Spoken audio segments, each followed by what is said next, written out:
دەم باش تەماشاوەندی گەلێکی جا گەلێکی بخێر بێگومان تاوەرێمەی روجار تاوەرێکی گرێدایی پراوشانهای عێراقی وەیە دەبێژین پێشمەرگە بەتەنێ سنوورین کوردستانê بپارێزە یان jî hêrij berbe bi dîtna hawayên xelkê Kurdistanê. Aya hêza pêşmergên Kurdistanê û hêzên din yên bêguman yên çekdar yên Kurdistanê gelo bi tinê سنوورên rastaqînên herêma Kurdistanê bi deverên veqetandî jî ve parêzin yan jî hêrij ber bin. Aya divan nîzaatên ku li Iraqê heye tevlî heviya rewşa emniya Iraqê bi taybetî mesela Daeş û artişa Iraqê ku wekû hîn dibînin artişa Iraqê bi awayekê bêguman zeîf bûye bi awayekê îrada wê têşkan ku her hemû baregên xwe tesîm dike û diçe jirkê xwe firê didin û jirkê sivîl dikin diçin gele bu satiye gelê caran ku çavdê dibêjin ve zêdetir sîraekê tayfiya şî'a û sunne yani ku dêr zaman di Iraqê de heyan ha dêr zaman hebûye heyan ha gelo di vî çarçovî de Kurd çi bike Kurd hêza pêşmergên Kurdistanê hêrij ber bin an jî bi tinê erkêwan parastina deverên Kurdan sunûrê rastaqînê başûrê Kurdistanê be pirsekê dijî we aya hêza Kurdan hêzên çekdarên Kurdan li ser asê her çar parçeyên Kurdistanê heya çandê têrehandê dikin Kurdan li her metirsiyekê biparêzin heya çandê têrehandê dikin ku her kesekê bixwaze dizdirêjiyê bike ser Kurdan taada ji Kurdan bike ev hêze ji vê hêzê betilse ev hêze hêzekê kemerşkên be bi taybetî di niha da bêguman wekû caran nîne Kurdan hêzekê çekdarî heye ku wekû taqîkirin jî ev hêze heya radeyekê serketî bûye bû nimûne hêzên parastina gel HPG yekîneyên parastina gel YPG li heman dem de hêza pêşmergên Kurdistanê bi hemû yekên xwe ve di heman dem de bêguman hêzên asayîş û polîsên Kurdistanê hene hêza asayîşa Rojavayê Kurdistanê heye hêzên çekdar bêguman yên Rojhilata Kurdistanê heye gelo ev hêze di niha da heya çandê têrehandê dikin ku fe'len Kurdan biparêzin heya çandê hêzekeke fe'len îradawan ne wekû siyasiyan e belku ev hêze nakûkiyên wan nîne li ser hindê ku Kurdistanê li her dezdirêjekê her parçeka Kurdistanê rûpro Kurdan bibe bi yekdengî biparêzin wekû bêguman di lêdwanên da ev yekê hate bercîsekirin. Bale berzan pêşmerge tenya sunûrekanî Kurdistan biparêzê yan hêrij ber bê li rewşî êsta Iraqda hêzî pêşmergê Kurdistan baqî hêza çekdarekanî Kurdistan aya erkiyan ew bê berey ew cadê Kurdistanê tenha sunûrekanî başûrî Kurdistan biparêzin ke bêguman navçada birayên Iraqan eman ne ji be pê hemû belgenamekan belgenamekanî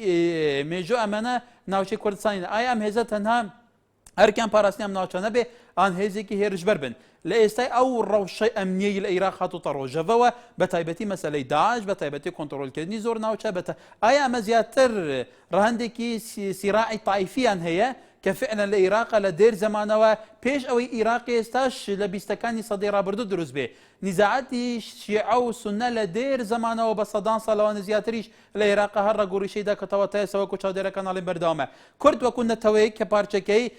بگمان بزوری لچارچوی انتدابی او کاتی بگمان ولاتانی فرانسا و بتایبتی بریتانیا لچارچوی دابش کردنی میرادگیری دولت عثمانی و صفایی کردستان باشوری کردستان بزوری لکن روا به عراقی استوا آیا هیزی پێشمەرگەی کوردستان ئەرکیان پاراستنی ناوچەکانی ناوچە سنووریەکان و خەڵکی باشووری کوردستان بەیان هێرش بەربن ئێوەی خەڵکی کوردستان لەسەرمە تعلیقتان چییە سەرنجتان چییە من لە خزمەتی ئێوەدام لە مینباری خۆتان لە بەرنامەی مایکی خەڵک بەڵێ معروف لە چار قۆرنە یەکەم پەیوەندی فەرموو دیارە یەکەم پەیوەندی پرچرا ئەڤین هەولێر بله واره باش کار باشتر بله دست خوشی بوتوارده بله راستی که کار هیز پشمرگی تایبتی هیزا باشوری کردستان پیتوینیه بچیتن در اوای کردستان هر چنده بلا بس سنوری خوبی ده پاراستنه هر سنوری خونه بزینیتن بولای دیگه رخی سنوری ایران یعنی هیرش بر نبید؟ هیرش بر نبیدم بو نمونه دیجم چونکه بو چی پشمرگه ناوکی گرینگه و ناوکی پشمرگه منا پشمرگه خود چیدن از بخواه که خوشی که چار شهیده دبران نیش تازه پیشیا جه پیدا نبو نمونه از حسکم اجی وکو کچک بتمه پیش بس سنوره کردستان نبزینم نچم پیش وقت پیش بس خوب بیخمه خوب برانبر دجمنه به حقو هاد نه پیش لحریما کردستانی و هر دبرات خوش دیگه ما قربانی یک دسته بس بو نمونه دیویژن بلا نه چون شهر برانبر شهر بو بغداد کنیان بو عراق کنیان بو موسول بکنه ناچو کردستانی نینه بلا ناچو کردستانی به پاریزن پاشینی حقو هاد نه ناچو کردستانی ام ببرگ برزان لکلک چیوه؟ واره باش برادر سر چاو برای بەڕێز من وەکو هاوڵاتێک تەوان لەو سنوورەی ناوچەک دابراوەکان لە کۆمەلگای کەلێکی سەر بە قەزای شێخانە بەڵێ من ئەوەی بە چاوی خۆم بینیم ئەم دوسێ ڕۆژە ئەکە ئایبینمە بەڵگەوە من زۆر بەداخەوە کوردی ئێمە من بەگشتی ئەڵێم بە هەموو سەرکردایەکان ئەڵێم سیاسەت مەدار نین ببورن خەریکی غێرتشترن خەریکی غێرتشترن خۆت بینیت لە کاکۆترەدش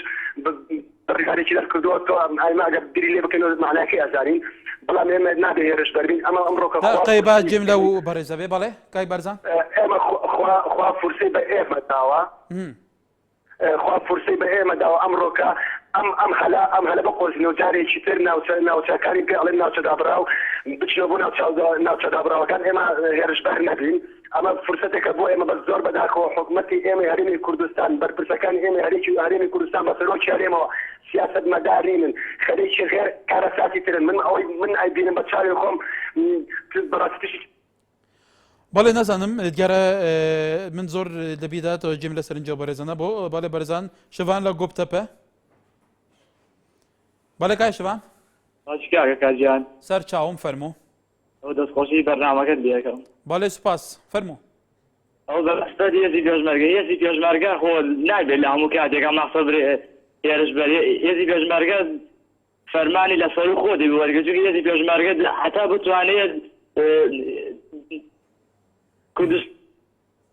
کوردستانە پارێزە نەگەوەی بڕامەسە بڕا بۆ ناوچەدا بڕێناوەکان وەک مووسڵ گوناح مەسەی هێزی پێشمەرگە خۆی لەسەر عارەبە کوشە دوایەوە هێزی پێشمەرگەی کوردستان هەتا بتوانێت بەرگری لە خاک و نیشتیمانی خۆیەکە من گەنجێکم لە گۆبتەپەی شەهیدەوە هەتا بتوانم بێ پێشمەرگەژم ئێستا بینە مەسە بڵێ شەڕی بینی کوردستان و داعش بێشەڕە بینی کوردستانەکە خۆ مەسم بەخە خۆم بە کوردم دا تڵۆپەی خوێنم خۆمە ڕێژم بۆ کوردستان بۆ نیشتیمانەکەم لێرە بۆ هەموو هاوڵاتیانی خۆشەویستەڵم ئەوانەی مەخۆز گەیشتە و ئەنجام بە هەمومان چاکەڵگرین و بچین وڵاتەکەمان بەڵێ بەرزان ئەمە وێنەیەکی زیندویە ئەکراو کارانم لە کۆنتڕۆل زیاتر زانیاری لەسەر ئەمە وێنەیەکی زیندوی ئێستای بێگومان کامێرەی NRTە بۆ ئێوە گوازارێتەوە ماما خەمە لە شاری سلێمانی ئەم کاتە باش کاکەکەر سەر چاو من ئەڵێم پێشمەرگە بە بەردەوام بێن بە تەواوی مەترسیەکان دوور بخاتەوە لە ناوچەکانی کوردستان بە هەرێم و بە دەرەوەی هەرێمەوانێ بۆی کە دوژمن نەتوانێت بیر لەوە بکاتەوە ڕۆژە لە ڕۆژان بێتەوە سەرە و ناوچانە و بێ بە مەترسی بۆمان هەروەها داوا لە حکوومەتی هەرێمی ژەکەم کە هەر لە کاتی تەنگانەیە پێشمەرگیان بیر نەکرێتەوە بەڵکو دایمە خزمەتیان کەن و پاڵپشتی تەواویان کەن و بەگیانی نەتەوەی پەروەردەیان کەن نەک ئەم بڵێ ئەمە هێزی منەوە حیزب بیکا بە هێزی خۆی ئەمووی شانازی ئەمە شانازی بە پێشمەرگەوەکەین پێشمەرگە براو کەسی ئەمە ئێمەش بە هەموو جۆرێک ئامادەین پشتگیریان بکەین تەنانەت ئێمەش هەر پێشمەرگەین هەموو کاتێک وەکو پێشمەرگەیەکی احتیاط دوای سپاسیش بۆ بەرنامەکە بەڵێ سپاس بۆ تۆ وانەوشە لە سلێمانی فەرموو مرحبا کاگە کار چۆنی سەر چاوم کاگە کارجیان وەکو دایکێک لە سلێمانیەوە بەڵێ فەرموو داوا لە هەموو پێشمەرگە خۆشەویستەکانی ئەم وڵاتە ئەەکەم با حدودی کوردستان بپارێزن بە هەموو نەوعەیە بەڵام وەک یارمەتی بۆ عەرەب یەک دەنەگنەیەن لەبەرەوەی چەند ساڵە ئەوان معاشی پێشمەرگیان گرت و معاش نایان بە پێشمەرگە گوناح نییە پێشمەرگە خۆی بکوش با بۆ عەرەب بەڵام بە هەموو شێوەیەک داوایان دی ئەەکەین حدود بپارێزن ئێستا کاتی ئەوە هاتووە کە ئێمە بانگەشەی ئەوە بکەین کە ئیتر کوردستان سەربەخۆکەین بەڵێ ئەمە فرسەتە و جارێکی کە ناگەڕێتەوە بۆمان بەڕاستی داواکەم لە هەموو پێشمەرگە خۆشەویستەکان لە هەموو کوڕ خۆشەویستەکانمان برا خۆشەویستەکانمان کە چەکیان کردوتەشان بۆ پاراستنی حدودی کوردستان حدودی کوردستان بپارێزن بەڵام یەک دەنێک شەڕ بۆ عەرەب نەکەن چونکە عەرەب هەر عەرەبە و هەر دوژمنی کوردە هەتایە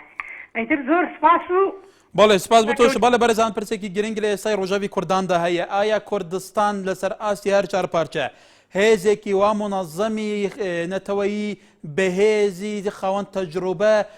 هەیە کە بتوانێت کورد لە هەر شوێنێک بێ لە هەر مەترسیەک بێ کورد بپارێزێ ئایا کورد لە ئێستادا وەکو جاران بێگومان جارانی شێزی شۆڕەشگیری کوردان هەبووە بەڵام کورد خاکی بەدەستەوە نەبووە ئێستا باشووری کوردستان لە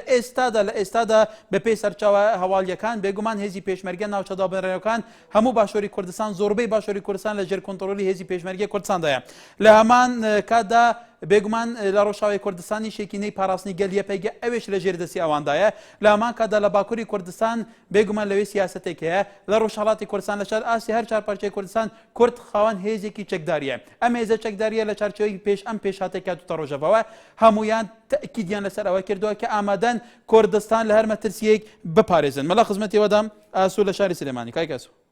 ئاگەکارم کاتت باش سەر چاو دەستخۆشی لە یەکەم حەمد و سەنا بخوا ئەم جارە پێم وایە کورد هەموو هاودەنگن هاو هەڵوێستن و نەک هەتا ئەوانی کە پێشمەرگەن هەتا خەڵکی مەدەنیش لەخوا بەزابی ئەڵێن ئامادەین کە بچین بەرگری لە خاک و وەتەنی خۆڵان بکەین ئەمە جێگای فەسڵ و شانازێ بەڵام من لێرە پامێکمێ بۆ سەرکردایەتی سیاسی کورد تکایان لێکەین کە ئەم جارە ئەو ناوچانێکیان ناوچەی جێناکۆک ئەوانە کە ئێزی پێشمەرگە چووە نەیانگێڕنەوە چونکە دڵنیا بە جارێکە حکوومەتێک کە بێتوانە شمالیکی بێ ئەمسالی مالیکی بێ جارێکەوە بە ئاسانی ناواری پێشمەرگە چوونی ئەو ناوانە کە بێتوانێت وەلە ئێستا شابێت سەرکردایەتی سیاسی کورد بیر لەوە کاتوانێ هێزی پێشمەرگە و هێزەکانی ناوخۆ هەر هەمویان دامێکی باشیان بکەن لە ڕووی موچە و هیچ کەم و کوڕیان ناکرێ بەڕاستی ئەوانەش نەجەبوانێ بەڵام داڵغەشیان لای ماڵوم ناڵیان بێ کە ئەوان بەڕاستی ئەمڕۆ بێموچەن دەمێک شەموچاوەگەدەوەی وەرنەگەتەوە بۆی ئاوڕێکی چیان دەبێتەوە مسپاسانەک بەڵێ بەرزان بۆ زیاتر ئەگاداربوون لە ڕەوشی بەتایبەتی ڕەوشی ناوچەدا بنرێڕەکان و لە مووسڵیش بێگومان لە سنووری مووسڵ ئێستا بەرپرسی نووسینگەی هەولێری NRT نەجات ئەحمەد لە مووسڵ لە گلمانە کاک نەجات ئەم کاتەوە باش ئەگەر بکرێ دوازانیاری لەسەر ئەو ڕەوشە و ئێستا ئەو شوێنێک کە تۆ لێی چێیە و ڕەوشی ئەمنی چۆنە وەڵا هاکار ئەو کاتێک تۆ بینیانی ئاسی باش ئێمە ئێستا لە گۆبدەرین ئەو شوێنێک ئێمە نێن ئێستا ڕێک لە دوامەوە سەیتەرەی هێزەکانی داعش لەوێنە و لە ئێستادا لیوای چواری زێرەڤانی لە ناوچەکان لەگەر باوکاری هێزی پێشمەرگە ئێمە ئێستا لە ناوچەی مووسڵێ لە دوام ئەگەر سێ بکەین لە دواوە ئەوەی کە دیارە ئەمە بازگەی داعشە و لە پێشەوەش لە بەرامبەریشمە بازگەی هێزی پێشمەرگەی کوردستانی و باوکاری لەگەڵ لیوای چواری زێرەڤانی بەڵێ دوای ئەوەی ئێمە نزیک کاتژمێرە پێش ئێستا چین بەرەو مووسڵ و لەو لە سەیتەرەی داعش تێپەڕین ویتمان بچین ڕووماری ڕاستەخۆی باری ئەمنی و ئاسایشتی ئەو ناوە بکەین زان لە چه حالەتێکدایە ئەوە بۆ ئێمە دەرباز بووین لە بازگەی مووسڵ دەرباز بووین بۆ ناو هێزەکانی داعش دوای چونمان بۆ ناو هێزەکان دواتر کەوتینە بەر هێرشی تەقەکردن و وەتەقەیشی زۆریان لە ئێمە کرد بۆ ئێمە بەناچاری وەکو تیمی NRT هەمومان گەڕاینەوە و چۆنێک بوو ڕزگار بووین بەڵێ کاکێ نەجاتە و کێ بۆ تەقەلەوە کردکەوە چونە ناو سنووری داعش بەڵێ هێزەکانی داعش بوو تەقیان لە ئێمە کرد لەبەر چێوەن پێتان نەوت کە ئێمە سەحافی ڕۆژنامەنووسی هاتوین ڕۆماڵی وازەکە بکەین ئێوە ئەوان نێرسیت ئێمە هیچ وەڵامێکمان هەبێ یەکسەر داوایان کرد ئێمە بوەستین و بۆمان هاتوین دەستەمە تەقەکردن کرد ئێمەش کە تەقیان کرد بۆیە نەماتوانی کە تەقیان لێ کرد نەماتوانی بوەستین ئێستا ڕۆیشتن و هاتینەوە بەرە و لای پێشمەرگەکان ئەو تەقەی بار بوو ترس کرد بوو ترس بوو بۆ شارکردنەوەی ئێوە بوو کە دەربازی ئەو ناوچانە بن ئەم تەقەیەکی مباشر بوو نەخێر تەقەی مباشر بوو چکە تەقیان ڕوبەڕووی سارەکانمان کرد ئێمە بەڵام لە هەمان کاتدا هێزی پێشمەرگە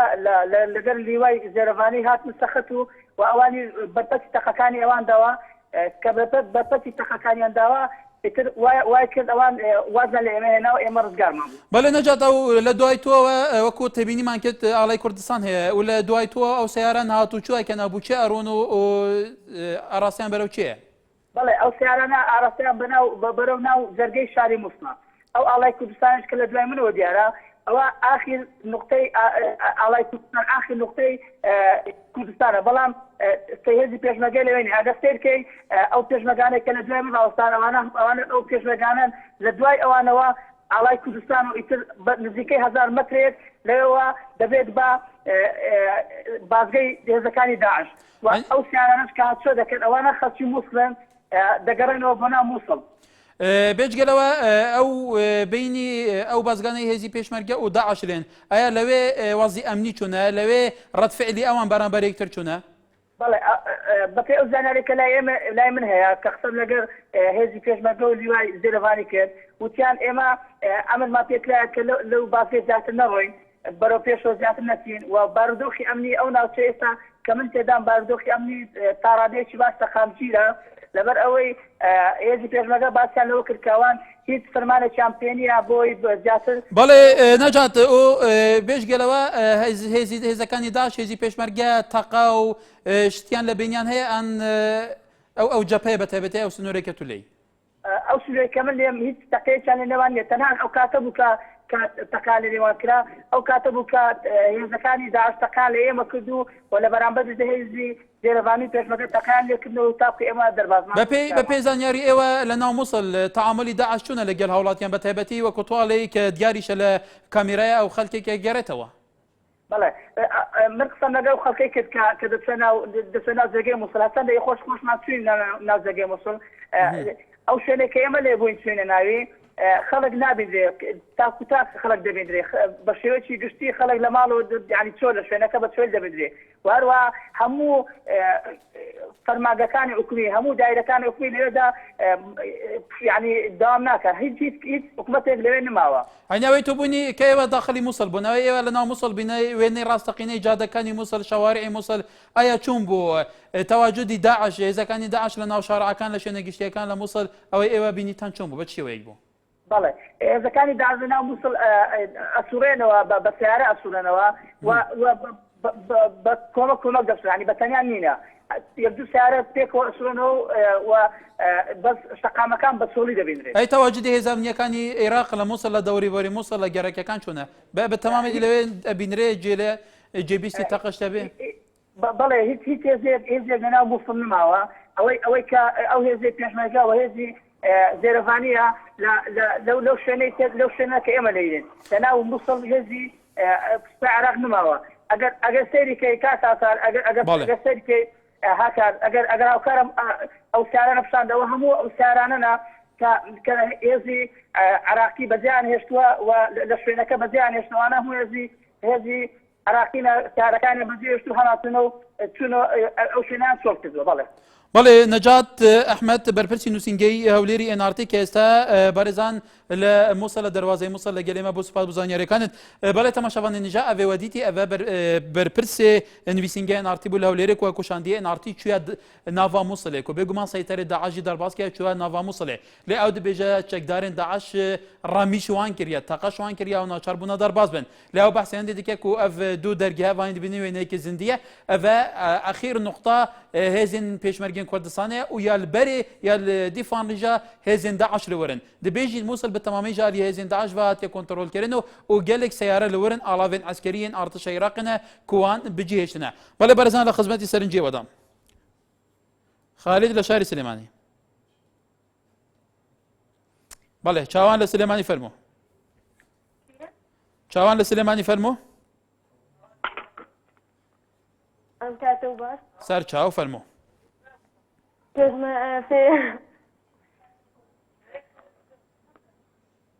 بەڵێ بەڵێ بەرزان لەسەر تووری کۆمەڵاتی عەبدوڵڵا مەریوانی ئەنووسێ بێن باشە پێشمەرگار شوێنێکی گرت نەکێشێتەوە جارێکی تر هەروەها سەفین هەولێر ئەنووسێ سەڵاو بەڵێ بەس سنووری خۆی بپارێزێت و تەداخلی داعش و مالێکی نەکات شتەکان شێواون داعش کۆنەباسیەکانی لێکۆبوونەتەوە و دژمن لە مالێکیە نەکرد. هەروەها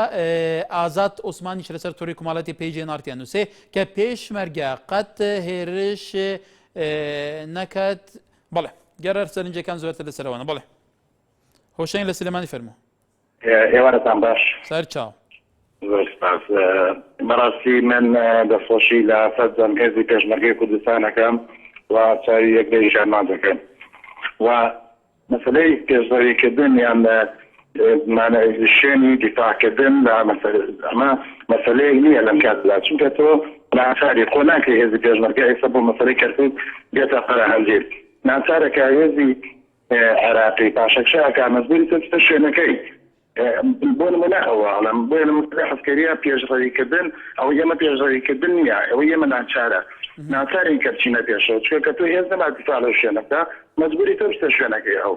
لێرەدا ئەوەیە. مەبەستم ئەنی ناوچە کوردستانیەکانە مەبەست ناوچە کوردستانیان زیاتر لەوە. بەڵێ ئێستا مەخۆمە پێشمەرگەی لە داخۆق و دەوروبەری ئەنی خۆت لەوێ ئێستان لە سلێمانیت بەڵێ خۆم خەڵکی سلێمانی بەڵام خۆم پێشمەرگەم لە داخۆک ئێستا لەوەی یان لە شاری سلێمانی ئێستا بەڵێ ئێستا ئیمڕاتمەتەوە ماڵەتە بەڵام دێنێ ئێستا بڵێن فەوجی دوو فەوج خۆیان تەسلیم کردووە شوێنەکانیان جێشتووە ناچار بن ئێوە بچینە شوێنەکانی ئەوان بۆی شوێنەکانی بەجێهێشت سوپای عێراق بۆ شوێنەکانی بەجێهێشت وڵای گاگەکار ئەوە نازانم بۆچی بەجێهێشت بەڵام هیچ تەقوتۆقێک نەبوو بڵێن دێنێ بەڵام ئەوان خۆیان تەسلیمی هێزی پێشمەرگە کردووە بە ڕێبەتیخان چەک و ئەسلحەکانیان جێشتووە بەێوەندەی بۆ ئەوان خۆ تەسلیم کردووە ئایا مەسەبەبێکە چی بووە لە کاتێکا کە هێرشیش نەبووە وڵای دیشی عێراق ورەی نەماوە هیچ دیشی عێراق دیشێکی بێورەیە دیشێکی بێتەنظیمە و لە ڕووی مەبدەئیش مەبدەئیان نییە و بۆیە هێزی پێشمەرگە مەبدەئیە و هەموو کات گیانەسەر بەڵێ ئومێد لە شەم چەماڵەوە فەرموو ئەم کاتە باژیان سەر چاو بەڕز دەکەم هەچەند ئەمەوێت لە تەوەرەکەلا دەم ئەو باسی من کە ئیکەم لەسەر تەوەرەکە نیە تەبارەت بەو جاشانەی کەوا وەختی خۆی کە ئەنفالیان کرد یعنی من زانیاریم لەسەر دوستیە کەس هەیە بەڕاستی لە کۆڵانی خۆمانە ڕاکەن بەرەو هەولێر جامانێت حەزەکەم دەستگیریان بکەن لەبەرەوەی کەوا کوڕەکانیان برادەر من حەزم نەکرد ناو خۆم ئاشکراشکەم بڵێم اینجا حەزم کردووە برای باش ڕوونکردنەوەتان بمێن لە شۆڕش لە چۆنچەماڵەتە حالی حاضر ئێمە دوو برازانی کە ڕایان کردو بۆ هەولێر بەڵێ کاکەمێت لەوێ دەستگای لەوێ پۆلیس هەیە لەوێ محکەمەیە دادگا هەیە ئیتراوان چۆن تەعاملەکەوە کۆ تۆ ئەلەی ئەوان کەیسیان هەیە ناویان ئەوان ئایا ناوی ئەوان لە ناوی ئەوانەدایە کە لە بەغدا لە دادگای باڵا عێراقەوە ناویان هاتووە چەند کەسی وەکو خۆمان لە دراوسی شتەکان سەرمان کە ڕایان کردو بۆ هەولێر جاوزمان بزانین چوو ئایا بەداداشونی وەکەن وەکو برایکی باش بزان چۆن وا ڕاکەن بۆ هەولێر چی هەداڵدەیانەدا لەوێ بەڵێ ڕێبەر لە مووسڵ گەلمەیە فەرموو الو باش کاکار باشتر تولکی رامی سلی کاک ریبر کاک کارم سنگری دانه لفارزگاه سنوی فارزگاه میشل بله براستی دست خوشی لمی پشمرگات کن پشمرگه کسا که دفاع هردم دفاع الملت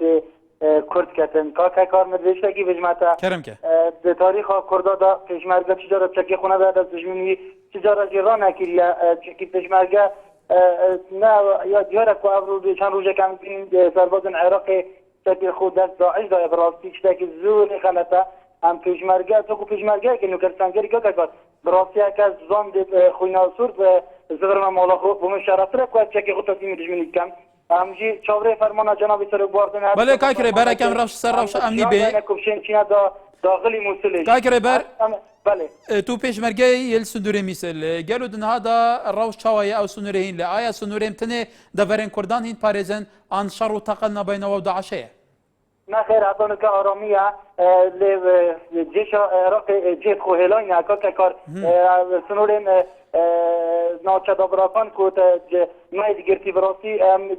ام جیت خو ماید گرتی همه چاوره فرمان اب جیش عراق ند گوتا و بوچ ما جیت خوهلانه آماده نبچینه حتی بغدادی بچین بله سپاس بو سنجاتاجی که همه لبریتانیا لری ویدیو سکایپ که همه فرمو کاکە جانم کاتە باش سەر چاوم هەموو کاتێکیت هەموو کاتە سەری بەرنامەکان دەکەم بەڕاستی شتی چاگەور و جوێنیت بەڵێ لە خزمەتداین حەزەکەم حکومەتی هەرێمی کوردستان و خەڵکی کوردستان و هێزی پێشمەرگەی کوردستان ئێستا وەختی خۆیتی خوا فرسەتی 2023 لە دەزان ئەم جارە گەورەترین فرسەت هاتۆتە دەست کورد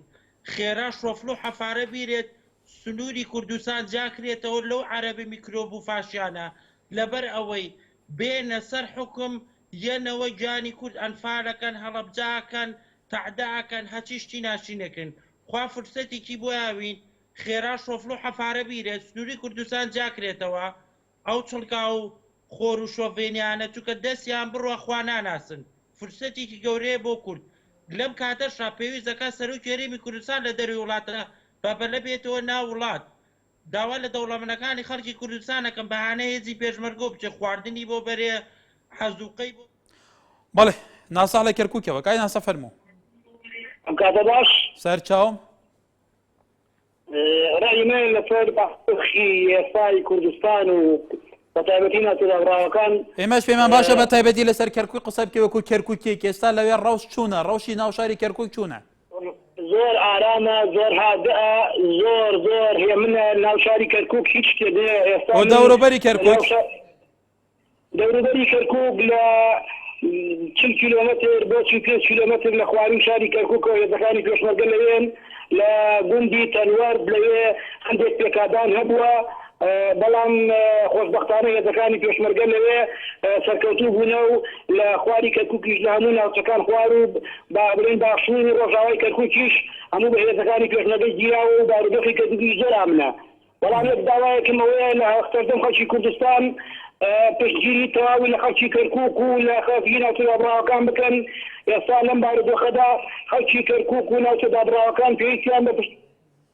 بەڵێ ڕەوەشت لە شاری سلێمانی کاک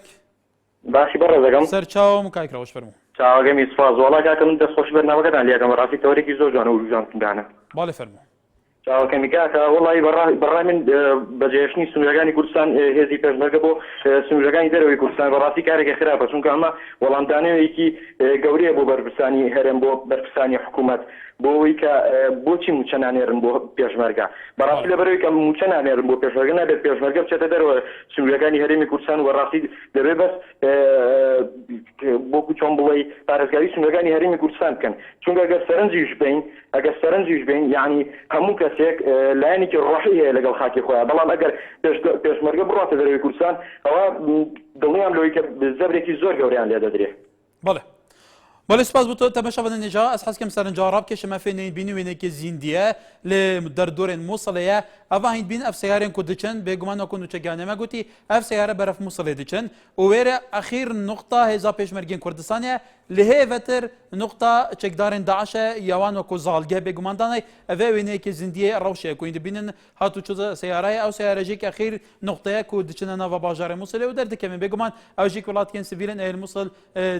دەربدەر بکو بە 100,000 کەسان تایبەتی پرانیا قەستا دهۆکێ و هەولێرەکردینە بەلێ محەممەد لە شاری سلێمانی کای محەممەد فەرموو باڵێ فەرموو مرحبا سەرچاو دەستخۆشی بەرنامەکەتان لێکەم باڵێ سپاس بۆ تۆ باز بۆ پەیوەندێشکەوەتان گرت لە خزمەت داین من لێرەوە چاو دەستی یەکە بەیەکەی هێزی پێشمەرگەی کوردستان ماچەکەم ڕێز و خۆشەویستیم هەیە بۆیان ئەوان بۆ پارێزگاریکردن لە خاک و نوشتیمان چوونەتە ئەوێ لەسەر تەوەرەکەی جەنابیشە کە فەرمووی من وەکوت خەناعەتی خۆم پێم وایە نەچنە دەرەوەی کوردستان خاچی کوردستان بپارێزن لە خاچی کوردستان دەرنەچن عەرەبیش بەڕاستی ئێمە لە مێژەوە ئاشناین بەیەک ئەزانین کە ئەوانی ئەوە نین بەڕاستی ئەمڕۆ پێشمەرگەیەکی کوردستان دڵۆ پێخوێنی لێبێ لەسەر ئەوان لە برێوانیش باوکو برا و کە سوکاری ئێمن کە لەوێن دەستخۆش بۆ بەرنامەکە بەڵێ سپاس بۆ تۆ بەڕێزان بێگومان زۆربەی ئەو پەیوەندیەکان کە هاتون پێشتر ئەوەی لەسەر تووڕی کومەڵاتیش کە خوێندەم بێگومان سەرنجەکان لەسەرەوەیە کە ئەوان قەناعەتیان بەوەیە کە هێزی پێشمەرگی کوردستان تەنها ناوچە کوردستانیەکان ئەنکۆ باشووری سنووری ڕاستەقینەی باشووری کوردستان بپارێزێ پێشڕەوینەکە هێرش بەرنەبێت کە بێگومان ئەوەش سەرنجی خەڵکی کوردستانە لە هەموو ناوچەکانی کوردستانەوە حتا لە جالەی کورد لە دەرەوەی وڵاتیش دێت کەوەکەوە بەرەزێ لە بریتانیاڵێ کە پێویستە ئەمە فورسەیەکی زێرین بە کورد هاتووە کورد ناوچە دابنرێراوکان بە جارێکی دیکە بگەێنێتەوە سەر هەرێمی کوردستان بڵێ کەیوان لە هەولێرەوە ئەو کاتت باش سەر چاوم نووسادۆ دەربارەی ڕۆژی پێشمەرگە بەڕاستی ئەو پێشمەرگانە کە چوونەتە بەڵێ بەڵێ ئێمە ئەو پێشمەرگانەی بەڕاستی کە چوونەتە لای منچقەی دوو زۆ ئەوانە و لە ڕووی خواردنەوە لە خواردنێکی زۆر خراپە خۆن تەنانەت هەندێک ئەڵێن کەوا نانوماسیانە دەنێت تەنانەت هەندێک پێشمەرگەش بەڵێ بەڵێ کای سەیوان بەڵێ هەندێکیان لەوانش کەوا چەکانیان لە کار کەوتونە لەوێوە لە دوو زۆ گەڕاونەتەوە بە هەولێر بۆی گولیان بدەنێت تەنانە دەڵێ بیست گولیان داوا پێمان کە شەڕی پێ بکەن دۆشکەکەشیان لە کار کەوتووە ئەنجا ئەوانە هەموو بەڕاستی کێشەن بۆ پێشمەرگاگەر بێت و ئاگاداریان نەبین ئەوانە ناتوانێت تاکو سەر بەردەوام بن ولی بەرزان نەمەش گرنگە هیوادارین وەزارەتی پێشمەرگە جیان لەبێ کە تا چەند گرنگە لە بێگومان فەکتەری ئەمنی ئەو وەزای لەسەر عێراق هاتووە لەسەر سووریا زۆر شوێنی تر هاتووە کەواتە فاکتەری ئەمنی پاراستنی ئەمنیەت ینی پاراست و تەسلیحکردنی هێزە چەکدارەکان ینی ئەوە زۆر گرنگە لەبەرەوە لە هەر وڵاتێکە ئەمنیەتێکی باش نەبێ لە هەر وڵاتێکە کە ڕۆبەڕۆی زۆرۆفێکی نائاسایی وەکو ئێستا عێراق بێتەوە کە بێگومان یەکەم شت کە بتوانێت ئەم وڵاتە بپارێزێ ئەم ناوچانە بپارێزێ هێزە چەکدارەکانە کە ئێستا هێزی پێشمەرگی کوردستان هەیە لە جەپەکانە تا چەند گرنگە لێرەیە بە ئەسلیحەیەکی باش ئەمانە تەسلیح بکرێنەوە حتا لە ڕووی خۆراک و وەکو برادەرێ پێم وایە باسیەوەکی کە تا چەند گرنگە دەوڵەمەندەکان و بەرپرسەکانی تر هی هەرێمی کوردستان خەڵکی هەرێم یارمەتیدەری ئەوان بێ بۆ ئەوەی ئەگەر ڕەوشێکە بێ بتوانن کێشەیەکە بێم کێشە چارەسەر بکەن کە بێگومان ئەوی سەرنجی خەڵکی کوردستان بۆ پشتی بێ نابڕێ بەردەوام بم.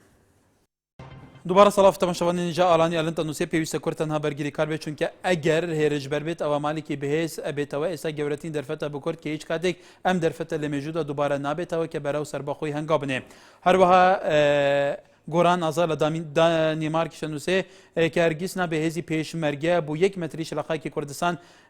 بگەڕێنێتەوە بۆ دواوە ئەمە دوایمین هەڵەیە بۆ کورد تا 20 سەلمێنێکە کورد ماوە و نەمردووە. هەروە لایڤ نان و بەمنەوەی نووسێ پێم باشە جێگیر بکرێت لە پشت کەرکووکەوە. بەڵێ تەماشەوانی نیجا کێمان لەگەلە چاوان لە سلێمانی فەرموو سەر چاوم بەڕێزگیان بەڵێ فەرموو کە من دەستخۆشێکی تەواوم بۆ کارمەندەکانتان هەیە نیوای ماندوونەبوونتان بۆ خواتم دەستانە گوشتم زۆر سپاسانەکەم بەڵام بەڕاستی پەیوەندیەکان کە جەڕەتیش لێ هەڵناگیرێ دوسێ جار محاولەم کرد بەڕاستیە داخرێتەوە داوای لەبووری نەکەین لەوانەیە زەختێکی زۆر لەسەر هێلەکانمانە بێ فەرموو لە خزمەتداین منیش وەکە و بەڕێزانەی کە لە تەوەرەکەی گفتوگۆیان کرد بەڕاستی قسەی جوانیان کرد منیش پێم وایە پێشمەرگە ئەو کەسە شۆڕشە بەرزەیەکە لە ناو کووردا کە پارێزگاری لە خاک و نیشتیمانەکەی بکات پێم باشە هەر لە سنوورەکانە بمێنەوە و پارێزگاری لە خاکی کوردستان بکەن تا هیچ کەسێک و هیچ لایەنێک نەتوانێت بێتە ناو خاکی کوردستانە و بێوێزە فەرک بێبەرێ چونکە ئێمە بەڕاستی چەندێکە شەهید دەڕژین خوێنی شەهیدەکانمان با بە فیڕۆ نەچێ من ئامادەم وەکو گەنجێک کە چەک هەڵگرم و بڕۆم بەڕاستی پارێزگاری لە خاکەکەم بکەم ناوەک بڕۆم سەر بۆ دوژمنان دانێن و بتم ڕوبەڕووی بمەوە کە بەڕاستی عەرەب خۆی سپەتی بۆ خۆی نەبوو بۆ ناو خۆی نەبوو کە هێزی عێراق پاشەکشەی کرد بەڕاستی قەت عەرەب نابێ بە برای کورد. وەلە بەرزان ئەمەش تا چەند گرنگە بەشداری پێکردنی ژن بەشداری پێکردنی کێچ لە هێزە چەکدارەکانی هەرێمی کوردستان کە بێگومان لە زۆربەی سوپا پێشکەوتوەکانی عالم حتا تەیار و نەزانم چی ژن ئەوە لە ڕۆژخاوی کوردستان نیوەی گەریلاکان بێگومان ژنن کە شەڕەکەن لەگەل گروپە چەکدارەکان تا چەند ئەمە گرنگێک ئێوەی شارعی کوردستانی بە گرنگی شەزان پێتان باشە کە لە هێزە چەکدارەکانی کوردستانیش بێگومان ئیستیفادا لە تاقە و توانایی کچ و ژنی کوردیش بکرێ کە وەکو ئەم خانمە لە سلێمانی ئاڵێ ئەوانیش کە ئەوانەی حەزیان تیا بێ بتوانن بەرگری هێزێکی بەرگری کار بن هێزێکی چەکدارە ئەوانیش تەستیح بکرێ تەدریب بکرێ پێش بخرێ ئەمەش تا چەند گرنگە لێرە ئیستیفادا لێ بکرێت لەبەرەوەی نیوەی کۆمەلگان ئەم نیوەی کۆمەلگا لە ماڵەوە دانیشێ نیوەی تری کۆمەلگا بچێ سنوور بپارێزێ بچێ ئیشی تر نظام چ بکات تا چەند گرنگە تاقای کچیش لە هەرێمی کوردستان لەمەدا بە گرنگ لە بەرچاو بکرێت لە هەمووی کایەکانە بە تایبەتی لە هێزی چەکدار بەڕای ئەوەی خەڵکی کوردستان. بەڵێ شەیما لە سلێمانی فەرموو کاتت باش سەر چاوم وڵای بەرنامەکەدان زۆر جوان دەستخۆشی لێ دەکەم. بەڵێ سوپاس. بەڕای من هیوادارم هیوادارم کاک مەسعود قەت بڕیارە هیوادار نەکا کە پێشمەرگە هێرش بکا بەس ناسەکان ناسە کوردیەکان پارێزن بە هەمووی هەیە لەبەرەوەی پێشمەرگە بەچ هێرش بکات سەکسی لە ئاسیۆ لەبەسیان پێیە کا پێشمەرگە ئەوەندە هێڵشی بیریان نەکرد مارم منداڕەکەیتی بەخۆی لەکەم سەرەکەی نێکاکە من سێ منداڕم هێدوێ بەیانی پیاکەم دوو بچێتەوە دەوام 20,000 پێ بە نەیزانێت چەند بۆمە بەدێرێت چەند لەگەڵ خۆی بە خوا قەسیوادیەوە بستە ناو ئاگەر کەسی لێبێ بە پارەی خۆشی بڕوە حکومەت تێرم سارێک بۆ پێشمەرگە ناگرێت کە پێشی بڕۆ لێبێ بە پارەی خۆیان بڕۆن ئاخەی خوا و ماپولە لە هیچ زیانێک سیوا ڕووی داوە تا دەبێ پێشمەرگە بە پارەی خۆی بڕوە ئاخە وڵای نەیزانێ بە چ بڕوا بە چ بڕاتە ناو بێن بۆ کیان بڕوە ئەوە هیچ ماقومیە حکومەت تێرم نەگەی مەیدەکە وڵای پێشمەرگە هێرش بکە چەندە بیری لەکن مارم داکێتی نیو ئەوەندە لەکن ئەو هێرشەی نەکە بیکە هیوادارم هەلو بەڵێ ئێمەدان سەرنجیت بۆ وەزارەتی پێشمەرگی گەشتی بە ڕۆژی تۆڵی بووایە بەرزان لە بریتانیا لە ڕێویدگی سکایپەوە فەرموو. ئەم کاتتان باش سەر چاوم دەستخۆشی بەرنمەکاتان لێکە من دەستخۆشی لێرانەوە دەستخۆشی لە یەکە بە یەکە ئەو برانە کەمکە لە سنگی خۆیان کردوتە قەڵغان بۆ پاراستنی میلەتەکەمان من لێرانەوە دەمەوێت چەند خاڵێ بخەمە ڕوو یەکەم لە هەرێمی کوردستان ڕێکخراوێکی هاوکاری دروست بکرێ بۆ دابینکردنی پێداویستی خۆراکی بۆ هێزەکانی پێشمەرگە بە تایبەت ئەو ناوچانێکەوە دوورن بە تایبەت ناوچەکانی قەرەتەپە و جەلەولا کە هێزێکی پێشمەرگەی لێە پێویستیان بە کۆمەکی هاوکاری خۆراکی هەیە. دووەم پێویستە پەرلەمانی کوردستان بە زووترین کات کۆبوونەوەیکی نایاسایی ببەستێت و باری نائاسایی ڕابگەێنێت کە بە پێی یاسا ئەما توانێ بکات و بتوانێت بڕیارێ دەربکە بۆی ناوچە دابڕاوەکانی هەرێمی کوردستان بخرێنەوە ژێر دەسەڵاتی حکوومەتی هەرێمی کوردستان کە من پێم وایە ئەم دوو خاڵە گرنگترین خاڵن. بەڵێ کاکێ بەرزان ئەو خەڵانی تووەتی ئایا ئێوەی جالیەی کورد لە دەوراوی وڵات ڕۆلی ئێوە چی ئەبێ لەمەیە کە تو باسەکەی لە کوردستانە خەریک ئالیکاری بکە کە بێگومان جالیە کورد لە دەرەوەی وڵات باری ئابووریان لەوانەیە باشتر بێ ئایا لە کوردستانە ئەگەر کاک بەرزان لە سەرخەت بێ پرسیاری مجاب بداتەوە؟ باڵێ باڵێ ئێوە پێویستە چی بکەنێن یاکە هەرێمی کوردستان پێویستی بێوە بێ بێنەوە بچنە سەنگەر ئان بێنەوە یارمەتی لەوێ کۆ بکەنەوە ڕەوانەیە ئێرە بکەن بۆ هێزی پێشمەرگە ئەسلیحە پێ بکرێ خۆراک پێ بکرێ باڵێ بە دڵنیاییەوە زیاتر قسە بکە بەڵێ لاجئینی کورچی خوێنکاران و چی ئەوانەی کەوا لە وڵاتی بەریتانیان کە بتوانین هاوکاری هێزەکان بکەین و هەمووشمان بە دڵنیاییەوە توانای ئەومانتیایە بگەڕێنەوە بۆ وڵات و پارێزگاری لە خاک و نیشتیمانمان بکەین. بەڵام ئەوەی زۆر زۆر گرنگە ئەوەیە کە پەرلەمانی کوردستان بڕیارێک دەربکە باری نائاسایی کە بە پێی یاسا ئەتوانێ ئەمە بکات و بڕیار بدات ناوچە دابڕاوەکان بگەڕێنەوە سەر هەرێمی کوردستان. بەڵێ هیوادارم سەرنجی تو وەکو هاوڵاتێکی کورد بۆ لایەنی پەیوەندیدار گەشت بێت کە بێگومان ئابزانم جێگیری سەرروکی پەرلەمانی کوردستان لە ناوچە دابەنراوەکانی مووسڵە سەرروکی پەرلەمانی شابزانم لە کەرکووکە لە ئێسادا. بەڵێ بەرزان عەلیمان لەگەلە لە مووسڵ کەرەمکە ئەلۆ کاکەم کاتە باش سەر چاوم کاک عەلی لە چی قسەکەی بوومان؟ لە مووسڵەوە بەڕێزم. لە کام شوێنی مووسڵ؟ لە سەر سنووری مووسڵ ماوەی 4 ڕۆژە من لە مووسڵم یانی نەمێرا بێمە دەرەوە لە میوانیمە لە ماڵێکی لە ناو مووسڵ بەڵێ شەڕتێکدا بەیان تەقەکردن زۆرە یعنی بڕواف کە کەس ناوێت سەر بنێتە دەرێ لە ناو مووسڵیدا هێزەکانی داعش بە ینی بەناو ماڵەکاندا دەسوڕێنەوە لەسەر جاتەکان هەتا لە دەرگای ماڵەکان دەدەن جار ئەی تەعاملیان لەگەڵ خەڵک چوونە بەڵێ تەعاملیان لەگەڵ خەڵک چوونە لە جادەکان شوێنە گشتیەکان والله بۆ مەسەلەی تەعاملش توێ ینی هەر کەسێک کە داوای نازنامە دەکەن من لێکانە بوومە ویسان بچینە دەرەوە داوای نازنامەیان لێ کردین نازنامەمان پێدان کە ئێمە لێرەکانین و میوانی و ئیزنیان داینەوە بەڵامانی زۆر کەسیان گرتە ببارێنتەوە ینی بڕواکە وەزعی مووسڵ زۆر خراپە بۆ شوێنێک کە باز مەسەلەی خەدەمات چوونە لە ناو مووسڵ خەدەمات تەکوکا و ئاو و کارەبا و شتانە ئاو کاربا بە هیچ شوێک نییە لەوەتی شەڕ دەست پێ ئاو کاربانێ و خەڵکی مووسڵ ئەگەڕێتەوە ئەن زیاتر کوچبار ئەبێ ئاوارە ئەبێ لە ئێستادا بڕواکە لە خەڵکی مووسڵینێ دەکیان دەگەڕێنەوە بەڵام هاتوچۆ لە ناو مووسڵدا ینی بە شێوەیەکی بەرچاو کەم بۆتەوە ینی سیارە لە سزاتەکان کەمە ینی سیارە بێتە ناو مووسڵەوە بەڵام ینی دەستنەوە ناو کۆڵانەکان ینی بەڵێ کاکاری بەڵێ سپاس بۆ تۆوار ئەکرەم لە شاری مووسڵەوە لە گەلمانە کاکی ئەکرەم فەرموو. السلام عليكم كاكا كاس. عليكم السلام سرچاوات الكيرا مووسڵ تاغوین و کێگەلو كاكا كاري خدي عمل حديدية كردستان كيش دبره؟ پێشمەرگە زێرەوانینە کیش دەبەرێ شنگالێ کیش دەبەرێ ناخێر المووسڵێ گەلیلا حديدية كردستانێ و مووسڵێ يعني حدودي أنها روشة وشوايا شر هي تقايا الروشة ما بيا باشا بس بري قالتي موضوع شكات بشتر أو جي شكات نان دوتن دو بس باش الحمد لله طلامتي قاشنا دسمة پێشمەرگە وێگاوێ قالت مرتاحن أو هيرش لا جاد داعش ببوانينا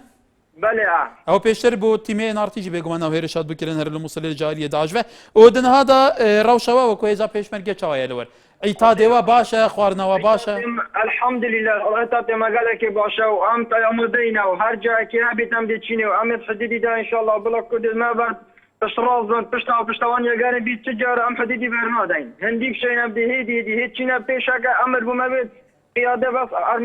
امریکی دتم ام دیش تا چینه پیشاک بس بتكاري تشتكي أنت أمدينا. بله. محمد معنا جله؟ ألو كاتب باش. سر چاوم. دست خوشی برنامه لیده کم. بله فرمو. كاكا جان وكو بيش مرقا من جملة برنامه كتا عندك خوشك كتلفوني عكرد كهوسركاني بيش مرقا إسالة بركاني زندان بەڕاستی پێویستە حکوومەت لە ئێستاوە نەک مانجی چار معاشی مانجی چار و 5 و 6 بداتە پێشمەرگە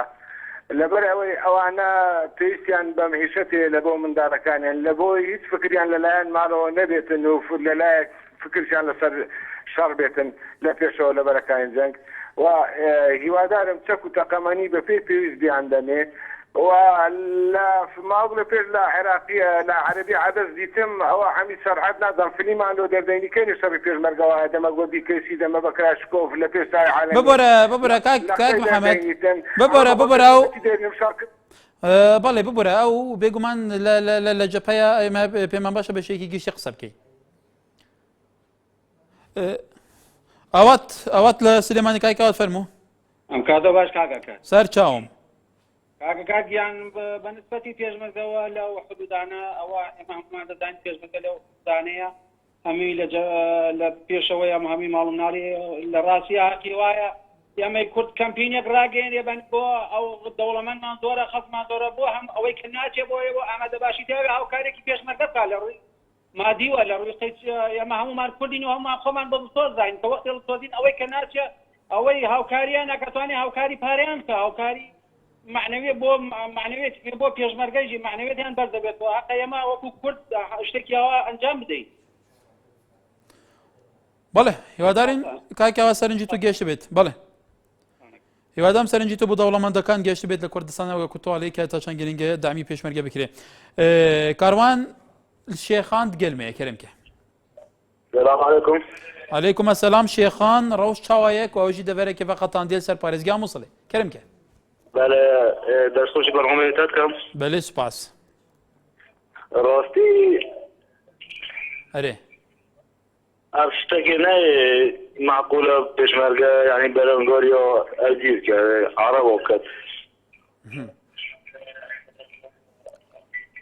بەڵێ ڕاستی هەر گۆڤێکی عەرەب نایەبۆریە چونکە چ بۆدینەوە تێکردن نگو بۆ کوردستان چن یعنی خۆ بەڵێ